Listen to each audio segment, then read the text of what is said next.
think we're in the right place? Well, that's what the guy at the desk said. Why? Oh, wait. I see someone now. Handland Records presents live. Well, live in front of a artificial audience,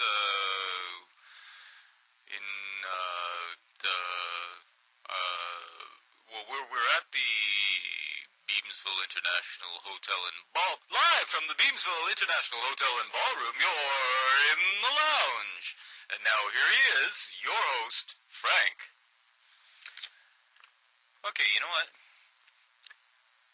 Am I the only person that giggles when they hear sperm whale? Well, I mean, like, the only person over 12? Okay. Oh. Yeah, I guess she was right. Okay, well, here's the thing. Where I live near a rural area. Lots of farms. Niagara is a green belt here in southern Ontario, and we have lots of grapes, lots of wineries. In fact, I have a just across the street from me there, and down the hill there is a vineyard, and so it's about 400, 500 feet from my front door. There's a pond there. And have you ever heard those air cannons that they put out in farmers' fields to like scare away the birds and stuff? You know, where they used to have the scarecrows and stuff, and then they started putting like the tinsel out, so it made like bright sparkly things. And then now they got these air cannons that sound like a real cannon went off. Well, they put one of these in, and it pauses, and when it goes off like 3 times, like in a row. And like if you're out there like doing something in the front lawn and you're not ready for it, it scares a little bit bejeebies out of you, and it's driving me crazy. So if I seem like I'm in a weak mental state, it could be because of that. Okay. Yeah, I just finished playing ball hockey for the season. Last game, very warm, getting far too old for this. I think I'm going to have to take up one of those more sedentary sports, like those older gentlemen who play chess in the park. I don't want to jump to conclusions. These guys could be like real badass, and stuff like that. I could be like biting off more than I could chew right there. So, I got to do something before I hurt myself. You know what I mean? What else is new? Well, I tell you what, I'm trying to cut down on desserts. I love desserts. I absolutely love desserts. But, I could buy a chocolate bar every time I walk out of the house. But, you know what, I'm trying to cut back on the sugar, so, like, I'm eating a lot better. I don't have half the buzz as the sugar content, but, I'm eating better, and so in the long term, this should mean better health and staying in shape and not having to work so hard at staying in shape, but not that trying to give up desserts is not hard work. Trust me. Trust me. You know what? I don't drink or smoke or do anything like that. I need the sugar. I need it. I need it. Okay, well, you know what, let's, oh, you know what, the grocery store that's not too far from me, their bakery has this, I love pie, by the way, pie. They have this apple caramel cranberry crumble, like with the oats and brown sugar rather than the regular pie crust on top. Oh, you know what, I could buy like a 12-inch one of those, and like that would be like all my meals for like a day and a half. Hence why I'm trying to cut back. I seem to lack self-control. Yes, I seem to lack self-control. Well, you know what I'm going to do here now? I'm going to go to commercial break, and when I come back, I'll be introducing my very special guest star this week. So please stay tuned. I'll be right back.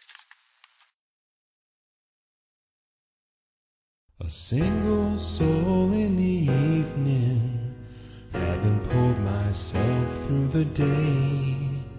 See so many others just like me, nowhere to go but going anyway. They carve out a place from the darkness, but the hole in their heart's there to stay, 'neath the city lights.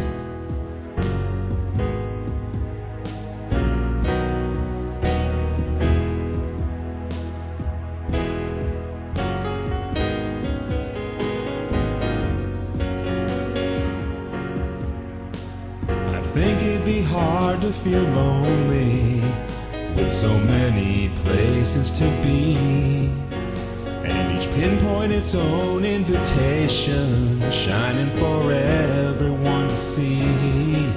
Behind every point is a story, and a part may be waiting for me 'neath the city lights.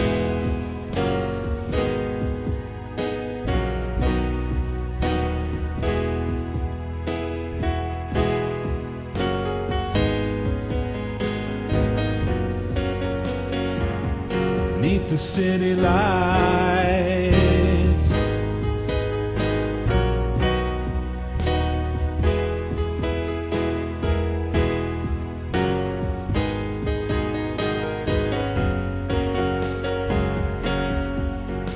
Spent all summer growing closer to shades and illusions, and distracted by the flickering ghosts I've been watching so long. And how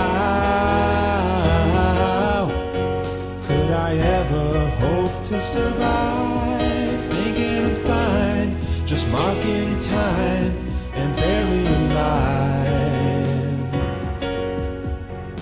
So this is the path that I've chosen, with its risk and its dangers unknown. Going out toward those points in the distance, looking behind them on my own. And every clean, well-lighted place may be where what I hope for's overthrown. But it's better than being alone in the city lights.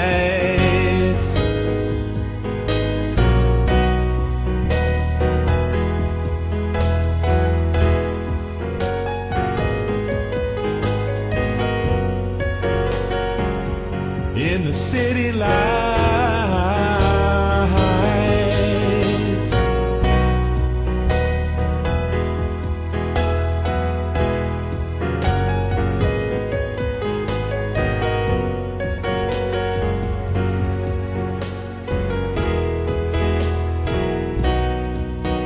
I can't tell you where I'll be, but maybe I'll find you as we cast our better selves into the night.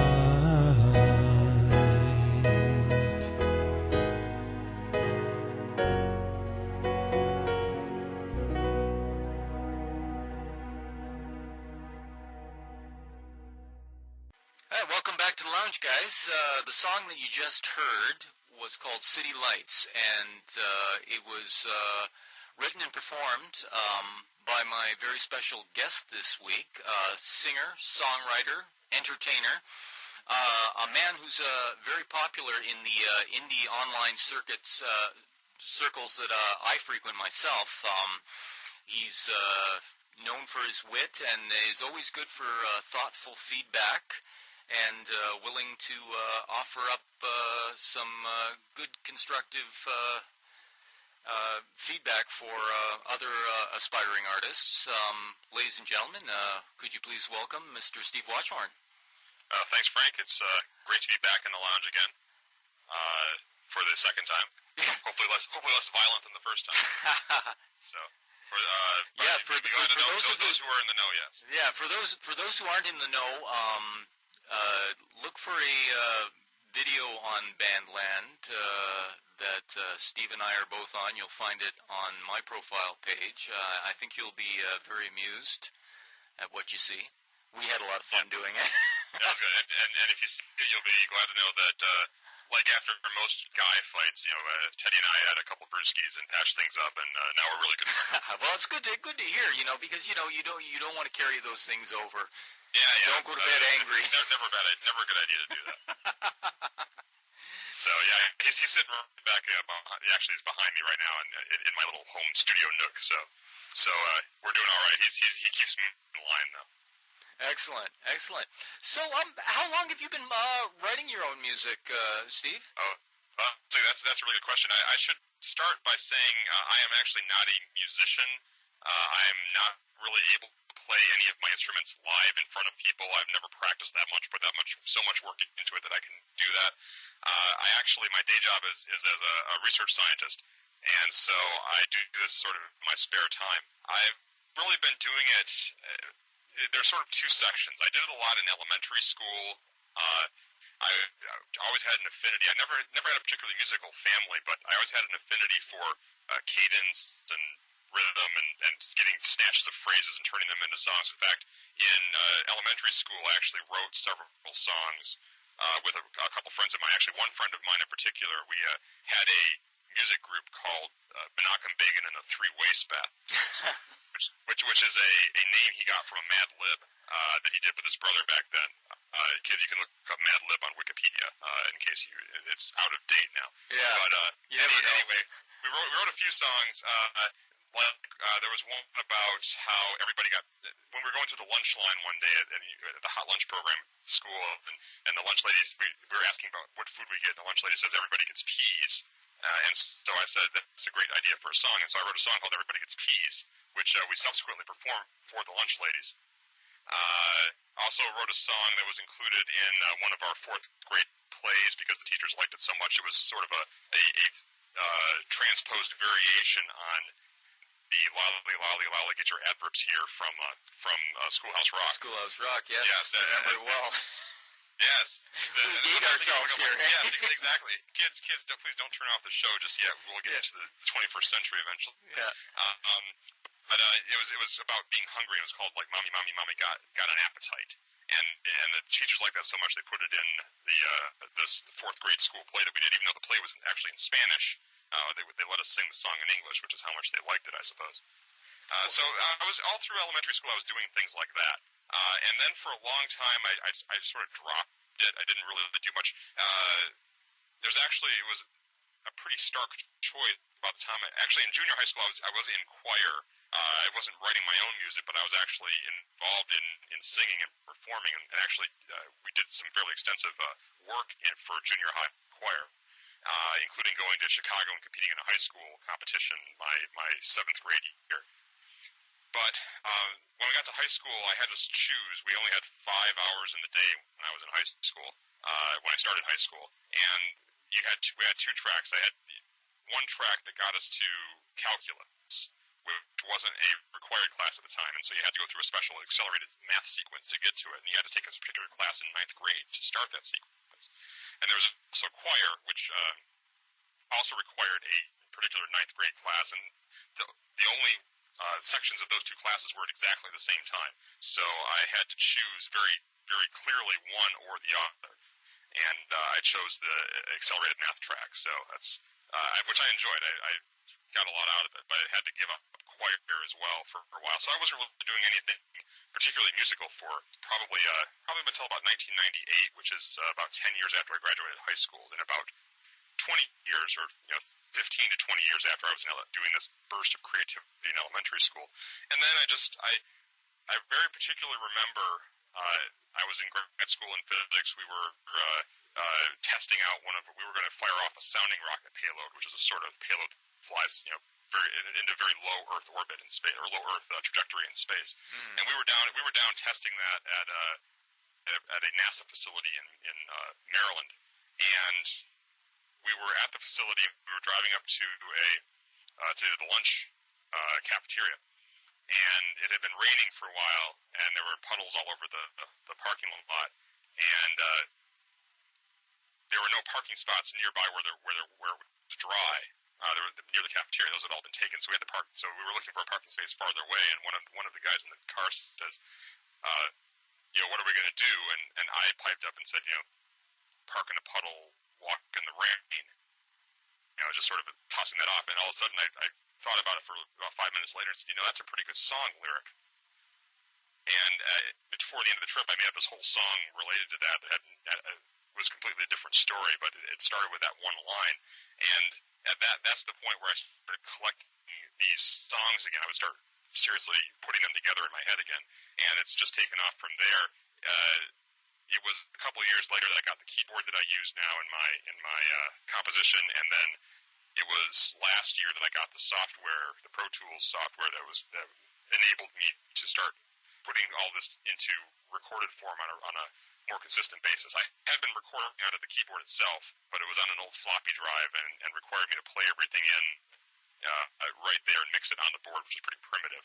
So there wasn't really a good way to put voice to that, so it was all instrumental. So it's only been in about the last year and a half, 2 years, getting towards 2 years now that I've been putting all this together the way that it's heard on the late Lamented Lime Booth and also on YouTube and the songs you're playing here. Yeah, because your music has a very full feeling to it that someone listening would likely have no idea that you weren't a classic instrumentalist, for lack of a better term. So you sit there with the keyboard and you're simulating a lot of the sounds of the different instruments and piecing it all together track after track. And well, there are a couple ways to do it.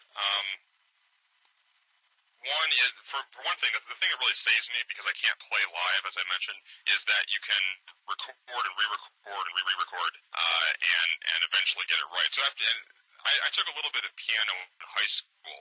I called it recreational piano because there was no intention of me ever becoming a real concert pianist, but it was enough study and enough work that I never really got into things like fingering or proper stance and things like that, but I can sort of work my way around a keyboard fairly well.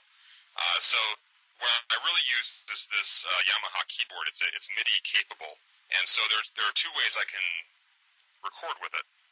One is I can actually just put an audio patch cable between the board and the computer and let the computer record just like as if it were a tape recorder, whatever sound is coming out of the keyboard. So if I'm having the keyboard play flute or some kind of synth lead or an explosion or something, that's what the computer will record.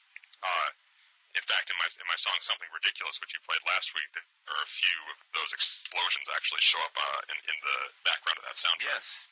And the other way to work with this then is to use the MIDI output, and MIDI is a particular format. I believe it stands for Multiple Instrumental Digital Interface or something like that. But it's this particular output that it then can put into my computer, and the software that I'm recording into recognizes that as a MIDI instrument. And so when I start playing in then, what the computer is actually recording is just the length of the note that I'm playing, the pitch, of course, whether it's an A or a B or C or whatever, how sharp it is, whether there's sustain on it or not, all these things, but it doesn't attach a particular instrument to it unless you choose a particular instrument. So what it's reading in is a note being played at this time for this length with this amount of sustain and this amount of whether it's really a sharply played or slowly played, whether there's pitch bend, all sorts of things, but it doesn't say what the instrument is until you tell it to. So you can theoretically play in a whole track of something, and then later on say, I want it to be a piano, or I want it to be a bassoon, or a violin, or whatever. Or I guess you could mat it over top of each other, and you could assign two instruments an instrument to each track and have it accompany each other. Yes, and actually I'm thinking in terms of multiple tracks, because for each track you can assign one instrument to it, and then you can assign another instrument to another track, and you can change what instrument that is. MIDI is actually a very flexible format in that you can change the length of the notes. You can change what note it is. You can move it. You can transpose it up or down. You can transpose whole sections up and down after the fact. Yeah. So if I plan something, I make it a piano and it's in the key of D major, and I decide I'd rather have it in E sharp minor, I can do that just by basically taking those notes and pushing them all around. With the audio patch cable idea, I can play in whatever exactly the keyboard is playing, but it's like my voice after the fact. If I want to go back and change it, I have to go back and replay it and re-record it, as opposed to making changes just in the MIDI notes. So MIDI is a pretty powerful tool, especially when I'm getting things together in basic formats, and I'm not exactly sure how I want it to be, but I have a pretty good idea, but it might change as I'm going along. And so that's what MIDI does, and you can assign any MIDI voice you have in your MIDI library, and there's some very good ones available online, as well as the more basic ones that are available with the software packages. So there's some pretty extensive sounds you can add to your MIDI instrumentation.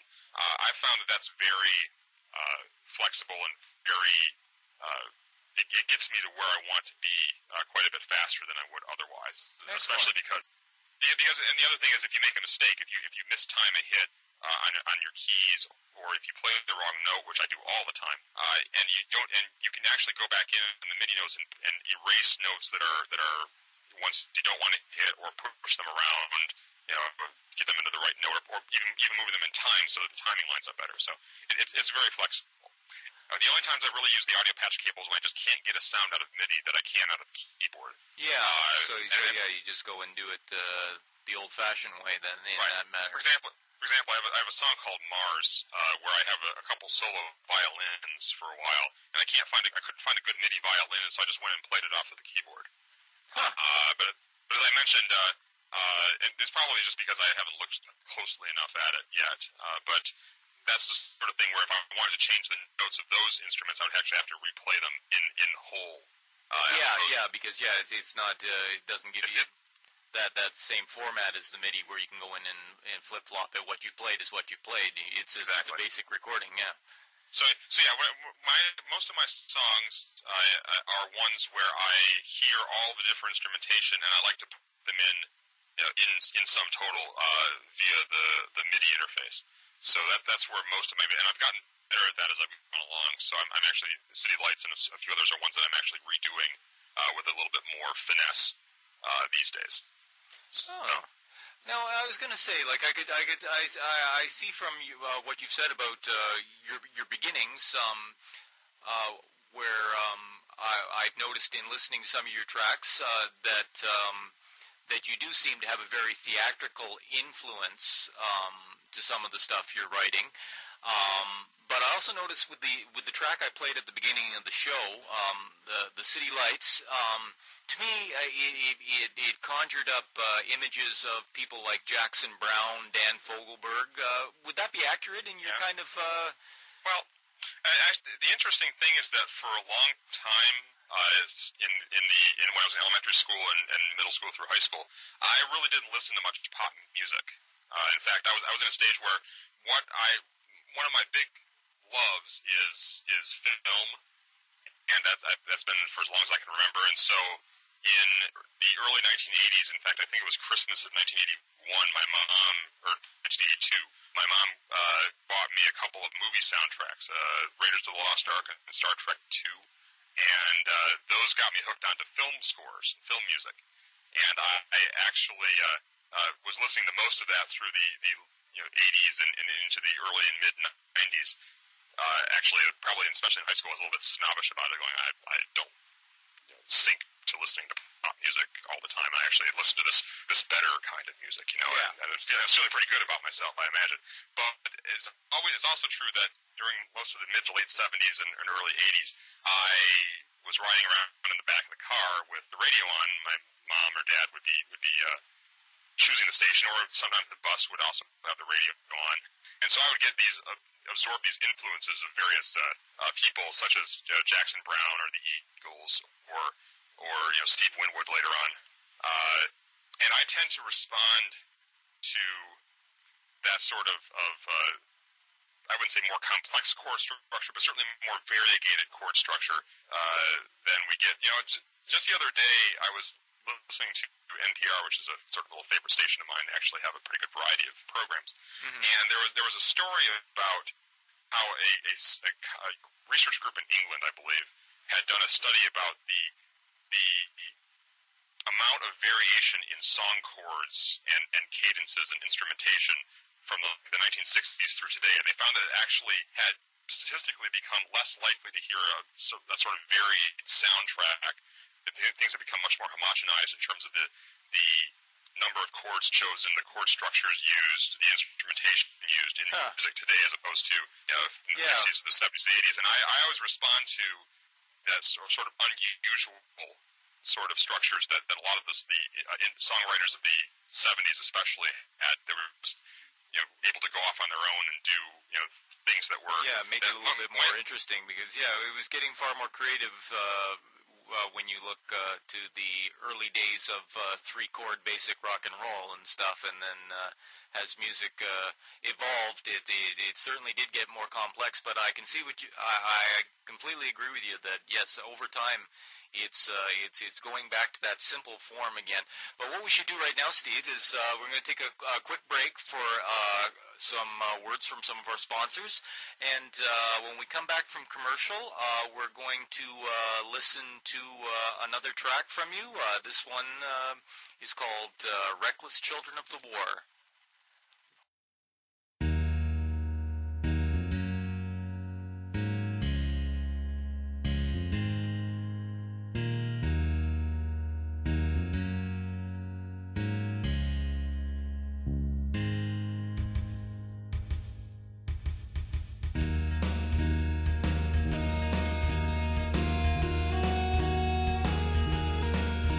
It's the fault of the lights at the game arcade. The best minds of my generation envied. All to eat, just desserts, not the meal that's made at all. I soon found myself by the ocean side. Let my thoughts roll out with the evening tide, till I got to the place with no place to hide at all. Reckless children of the war. Reckless children of the war. Reckless children of the war. They get what they can for the world falls through, with a dark oily slash across the perfect blue, and no joy from the chief or his retinue at all. Now they punch at the air for a figurehead. They can kill who they want, but I'll end up dead, and I still never heard what the thunder said at all. Reckless children of the war. Reckless children of the war. Reckless children of the war. What with all the warning, stark imploring shock to see that Goldstein lives after all. He's right there on the TV, in a cave with Snowball, and it feels like falling, always calling danger under every rock they can find. They get more things around them, but not more peace of mind. He's under there, he's underwear. Well, are you scared? You wanna hurl? Well, don't you fret, just grab your pet and board a jet to Disney World. Spend your haul up at the mall on plastic pearls.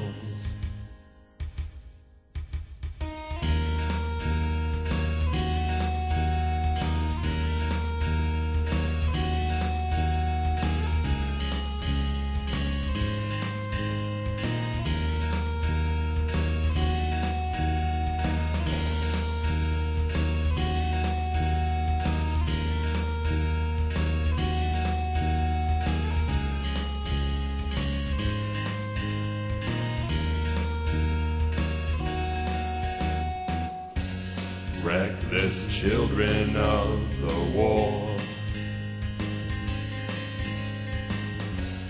Reckless children of the war.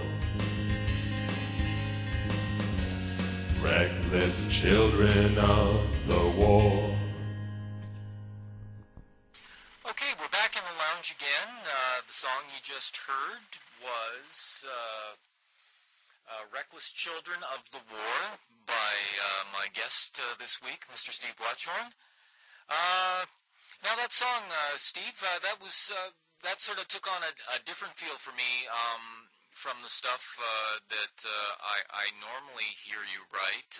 Maybe a little bit more of a message, maybe a little bit more of a political influence to it. Am I on track in saying that, or? I think so. I mean, a song like that,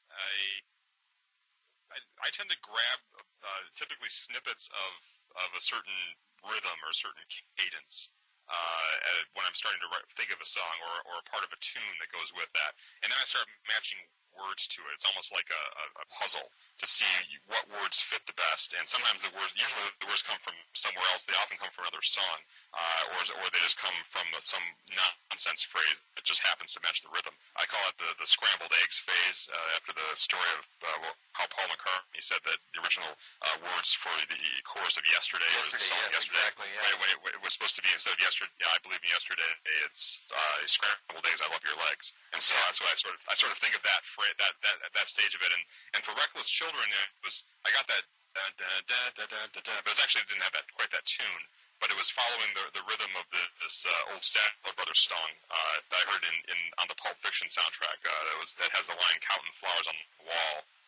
That doesn't bother me at all," and so on. Mm-hmm. And so I started with "Counting flowers on the wall," and then I just started thinking of things that I tend to think of the world every now and then, and so I just started grabbing little bits of sort of the feeling of the time. This was a few years ago when there was still, and there still is to a degree, the sort of miasma in the air of a little bit of fear and a little bit of uncertainty about what's going on.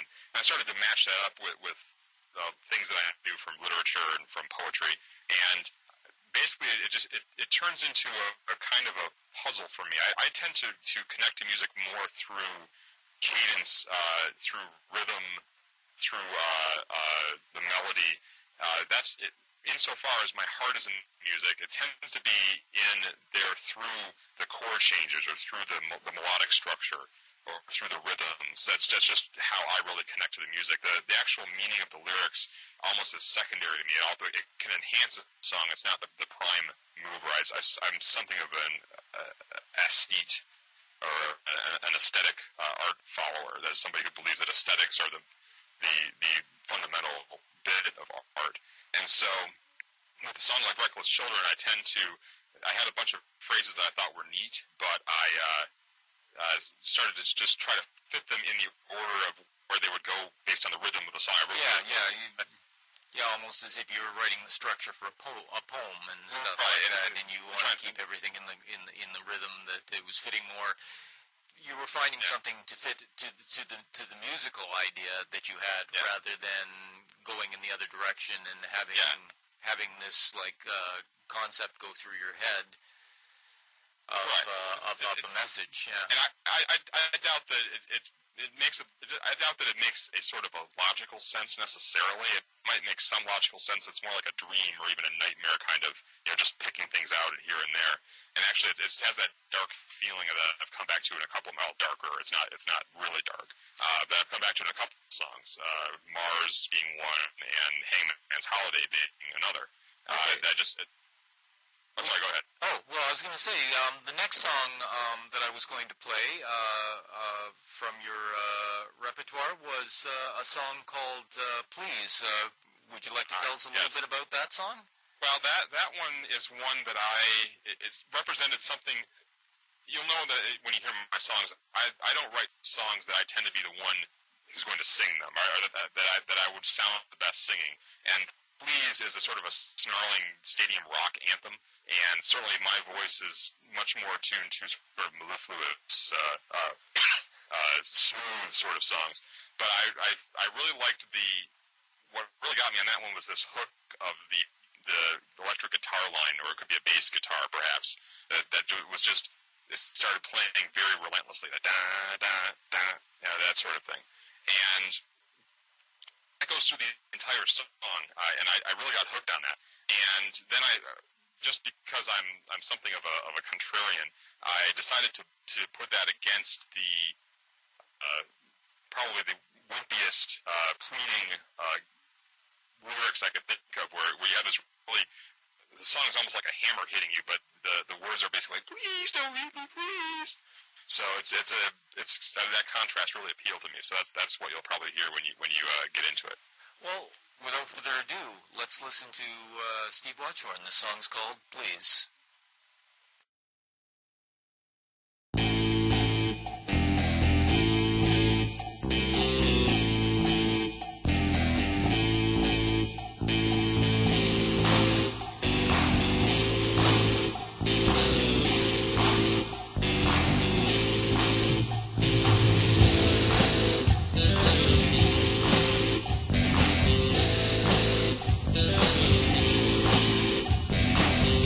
Don't go away, I'll do anything.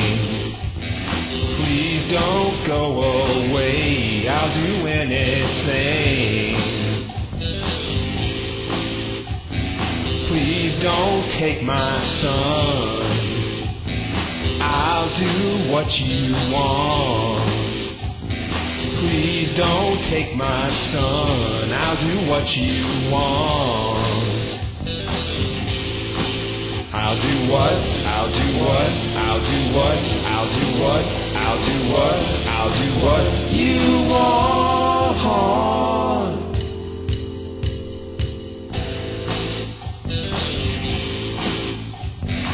Please come back again.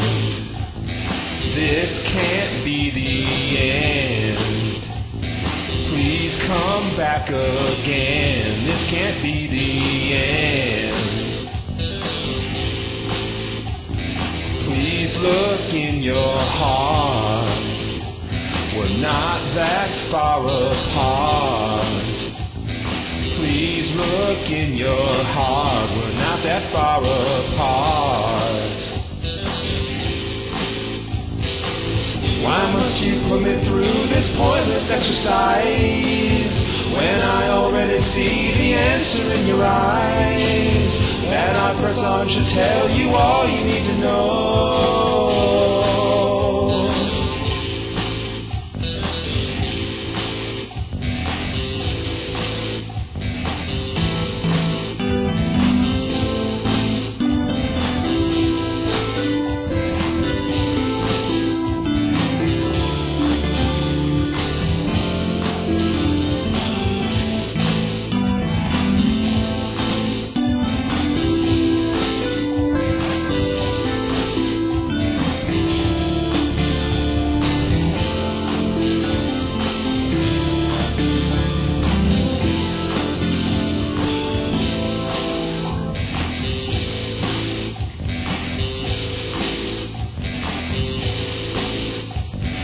Please don't go away, I'll do anything. Please don't go away, I'll do anything. Please don't take my son, I'll do what you want. Please don't take my son, I'll do what you want. Please don't go away, I'll do anything. Please don't go away, I'll do anything. Please don't take my son, I'll do what you want. Please don't take my son, I'll do what you want. I'll I'll do what? I'll do what? I'll do what? I'll do what? I'll do what? I'll do what you want.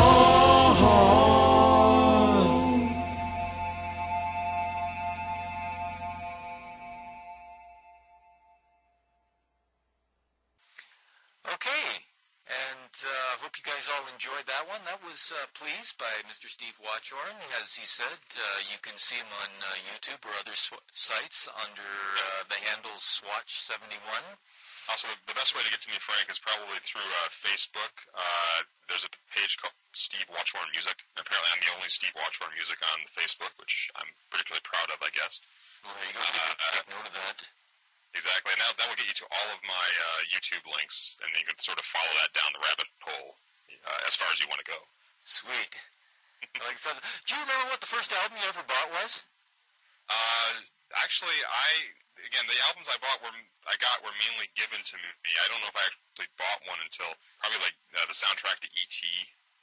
However, I did buy a 45 once at my local Kmart in about 1977. It was in a bargain bin. It was a rock and roll fantasy. What was the Bad Company? Bad Company. Well, that's better than me. I think the first 45 I bought was Sean Cassidy, Do Run Run. But Oh dear. Well, that's all right. He made a great. Was he Joe? yeah, Joe or Frank Hardy. Yeah. He was one of. I think he was Joe. But Joe. Yeah. That was his, That's what I did. Is I actually seen him he performed it as the character on an episode of the Hardy Boys one weekend, and I was in grade 5 or something like that, and Dad, we got to go buy this. Well, at least it wasn't David Cassidy. Yeah. Well, I grew up watching Partridge Families too, so that's, it's. That was going back a few years before that, but kids, those are the secrets that stay in the 1970s. Yeah, that's right. It. The Monkees got canceled. I went to the Partridge Family, so it's just one of those things. It was Sonny and Cher, and then it was Donnie and Marie, and so on and so forth. Actually, when I think back, I listened to a lot of terrible music, but so hopefully that hasn't been my biggest influence. If you enjoyed it at the time, that's all that mattered. Your taste changed. That's the way it goes. Well, that's true, and that's what does happen is musical taste evolves, and I think it expands a lot too over time. Yeah, I mean, the Monkees theme I liked very much, by the way. What we should do now is we should take one more commercial break right now, and when we come back, we're going to play a song called "Stay," which is co-performed with Helen White, who is a singing partner on a lot of Steve's videos. If you take the time to check out some of the links that Steve mentioned, I think you'll like their partnership. Produced some excellent work, so do check that out. So we'll take a word from our sponsors, and then we'll be back with "Stay." Fall away from everything that's real for one thing that we know. Carried so strong to feel the places we can go. All we need is strength to wish this world away and make a better life for us tomorrow. No one will be leaving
pretty dream. I hope it can come true, my Love, love. if it's our only dream, I know it can come true, and we know What our chances are if we don't even try just once to break away, explore the land. It's time for us, just take my hand, and we'll fall away from everything that's real, from all they think they know.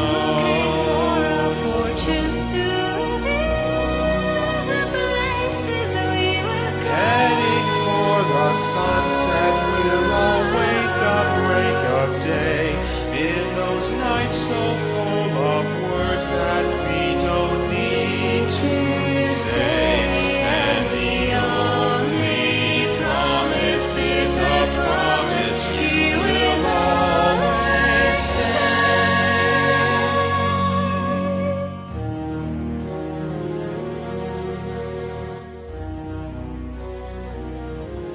Please Well, that's fantastic, Steve. I really enjoy that. I love listening to you and Helen to some of the covers that you guys would do on Line Booth when it was up and operating, and you know, just very enjoyable. Yeah, that was fun. It's definitely fun to work with Helen. It's fun for me to work in that genre because it's closest to these movie soundtracks that I grew up with, that sort of musical. Yeah. And I didn't know how that was something I couldn't do without MIDI and without Pro Tools, actually drawing the notes in. And I had no idea how it would turn out. And at first, the music turned out well. I thought anyway. I really liked the way it sounded when it was all done. And then originally I sang both parts of it on a longer ago version of it. But it was really took off when Helen, who's a fantastic singer and a great person to work with, actually made the suggestion that she might sing that part. And that was the first time I'd collaborated over the internet with taking someone else's vocal and putting it into locally. Oh, so that was my own. was the first one you guys had done together. Oh yeah, it was. It was actually the one where she actually messaged me and said she might like to try the female part. That would be interesting. I said, sure, go ahead. Previously, I had somebody else record through a webcam. That was Sarah's performance of Something Ridiculous. But this is the first time I actually took in the remote vocal and mixed it in with my own and with the music locally and tried to make it all sound of a piece. And boy, did it sound of a piece. That really inspired me. That's how I got into putting on the other song. I have this whole idea for, at least I have some spec songs for a Titanic musical version, an adaptation of the 1997 Yes, movie. I like that. I've listened to that. I really enjoy that. And this is sort of what this turning out so well is what led to those other ones. There are like 4 songs that I put down so far, and I have a 5th one in my head that's going to be a little harder to do because it's a different cadence. It's more like a tango. Yeah. But that's all. That all was inspired by how well this turned out, and Helen was a big part of that. So. All right. Now here's something that I like to ask my guests. Now this I think this tells a lot about where the person's at musically and stuff. What 3 CDs come to your head as something that's in your car right now? Or say maybe you might be an MP. I know people of a certain age group like CDs, and the younger people, they all electronically download. So if it's not CDs, what's on your MP3 player? Well, it is still CDs in my car. Although my CD player, it's about 10 years old. We'll play MP3s, but I still go mainly with CDs. 3 that I've been listening to recently: The Omen, is Jerry Goldsmith's Oscar-winning score. Yes. Then E.T., which is I got an updated version of. I was listening to that the other day. Also, a 3rd CD I have in the car is actually James Horner's score for Braveheart, which is a favorite of mine. Yes, we just rewatched that just recently.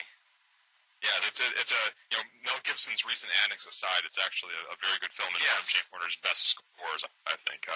One of that and The Rocketeer and To a Degree Star Trek 2 and Field of Dreams are some of his best work. Yeah, I'm myself this week. I'm going big time on the Canadian content. I've got the Guess Who's Greatest Hits, Tragically Hip Road Apples and Oh, yeah. Jeff Healy Band live at Grossman's. That's going all in. That definitely is the Canadian content. By the way, I want to pass along my best wishes to Avril Lavigne and Chad Kroeger, who I understand have just got engaged. Yes, I just saw a Canadian blurb unions. on that. That sort of took me by surprise. I hadn't even heard a thing about that. Yeah, exactly. I didn't know they were dating. So. Yeah. Last I heard, she was dating that fellow from Sum 41 or something. Well, like that. she married him and got divorced. And now, and then I hadn't heard of anything. Shows how much I keep up with it. and any more who does. So. But anyway, that's great for Canada. All right, on. Well, it's at least we have somebody else making the news besides Justin Bieber. So that's good to start with. And Jennifer Aniston, who's also got engaged. As a matter of fact, I saw it on the magazine aisle at the store as you're checking out. One of the tabloid covers said, Jennifer Aniston, wedding of the century. And I went, oh, the wedding of the century. They'll be happy to know that in Britain. It'll be like the closest thing they've ever had to a royal wedding there in the 21st century, except for the actual royal wedding. So, anyway, I thought that was pretty amusing. Yeah. Well, you know what? We're just about out of time this week. I'd like to take the opportunity to thank you for coming out and sharing with us this week. I really appreciate it if you come back again sometime. I'd love to have you. Oh, definitely. I will be around, and I had a great time and would look forward to coming back. That's super. Well, what we're going to do is we're going to take another word from our sponsors. I'm going to come back with some closing comments, and then we're going to close the show with one more song from Steve Watchorn. We'll be right back. Once again, you're back in the lounge. Well, thank you for showing up and joining us this week. Our guest this week was Mr. Steve Watchorn.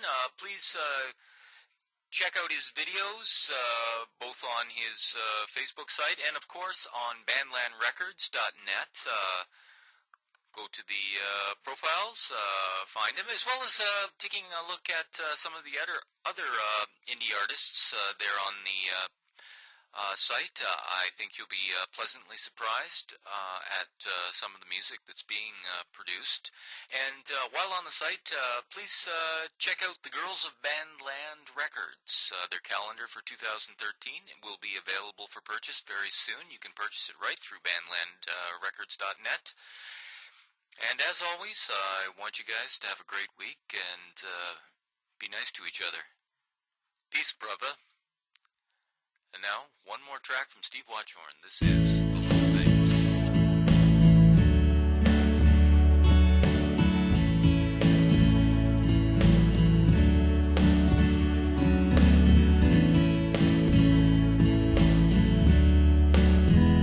The little things I'd never remember, almost too little to say, but I hardly can believe it how they're the things I see now that'll take my breath away. Like your precious half smile, your leveling stare, little winks that you give me put me walking on air. Maybe it's too much to give that power to only you, but how else can it be? And it's too late to change, I've already given you me. So little things that you do can make me feel alright or alone. The littlest look, the littlest sound grows tall in my memory.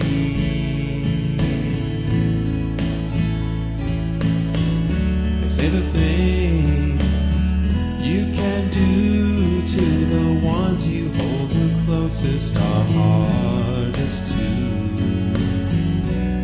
take back when you finally know that you're sorry.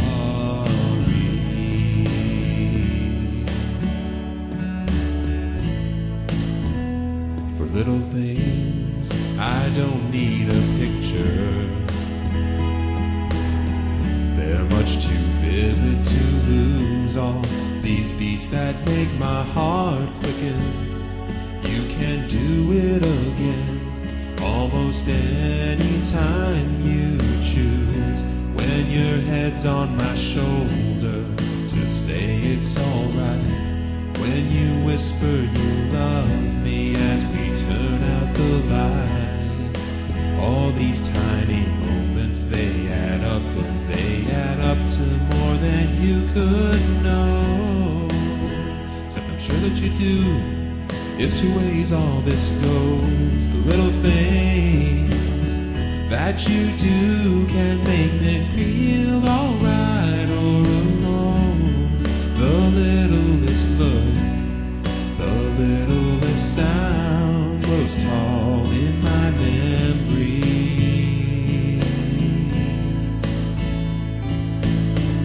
They say the things you can do to the ones you hold the closest are hardest to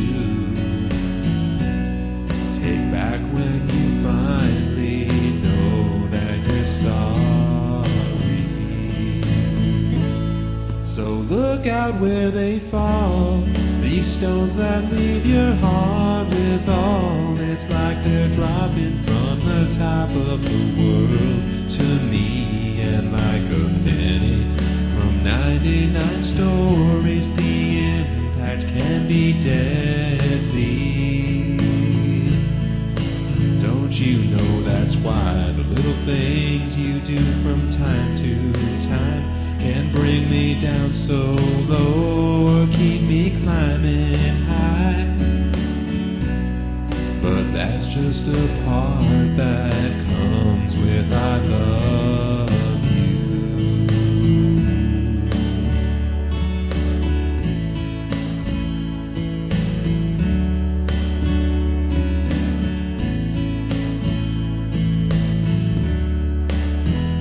The little things I'll always remember.